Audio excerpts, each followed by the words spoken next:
முத்தமிழ் முருகன் மாநாடு நாளைக்கு e pass நடைமுறைகள்லாம் வேண்டான்னு சொல்லி நீதிமன்றம் சொல்லியிருக்கு. வேலைகள் எப்படி நடந்துட்டு இருக்கு? நீதிமன்ற தீர்ப்பை எப்படி பாக்குறீங்க சார்? தமிழக அரசில் நீதி கிடைக்கவில்லை, ஆனால் நீதிமன்றத்தில் எங்களுக்கு நீதி கிடைத்திருக்கிறது. உண்மையிலேயே அது வரவேற்கப்படக்கூடிய ஒரு விஷயம். முருகபக்தர்கள் மாநாடு மிக சிறப்பான முறையில் ஏற்பாடு செய்யப்பட்டிருக்கிறது.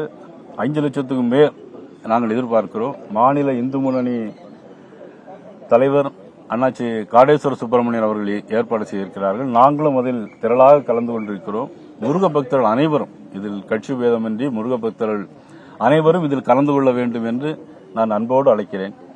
கீழடி விவகாரம் தொடர்ந்து சர்ச்சை நீடிச்சுட்டே இருக்கு. அது இரண்டாவது கட்ட அறிக்கை வெளியிட்டு இருந்தாலும் சர்ச்சைக்கு முற்றுப்புள்ளி வச்சிடலாம்.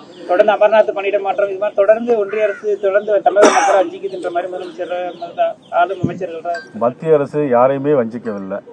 மத்திய அரசு கொடுக்கிற திட்டங்களை தான் மாநில அரசு ஸ்டிக்கர் ஒட்டி பண்ணிட்டு இருக்காங்க. அது ஆயுஷ்மான் பாரத் திட்டமா இருந்தாலும் சரி, அது பிறகு என்ன பண்ணலாம்னா இவங்க அதை ஸ்டிக்கர் ஒட்டி நடத்திட்டு இருக்காங்க. எல்லாருக்கும் வீடு கொடுக்கறாங்க. மத்திய அரசு கொடுக்கிற பணத்தை மாநில அரசு கொடுக்கறாங்க.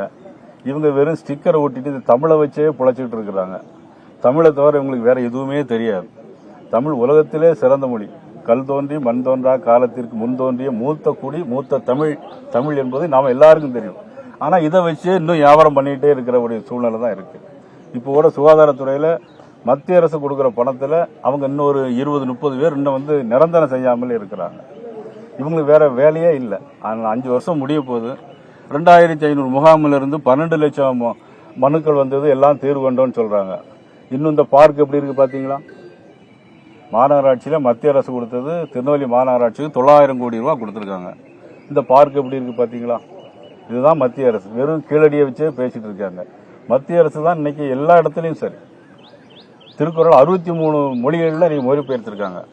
ஐநா சபைக்கு போனாலும் சரி, அயோத்திக்கு போனாலும் சரி, பிரதமர் மோடி அவர்கள் தமிழை பற்றியே பேசிட்டு இருக்காங்க. தமிழ் கலாச்சாரம், பண்பாடு, வாழ்வுரிமை, தமிழை பற்றியே பேசிட்டு எல்லா இடங்களும் தமிழ்நாட்டுக்கு வராத தமிழ்நாடு அண்டை மாநிலங்களுக்கு போறாலும் அதை பற்றியே பேசிட்டு இருக்கக்கூடிய ஒரே தலைவர், தமிழுக்கு வாழக்கூடிய ஒரே தலைவர் நரேந்திர மோடி அவர்கள்.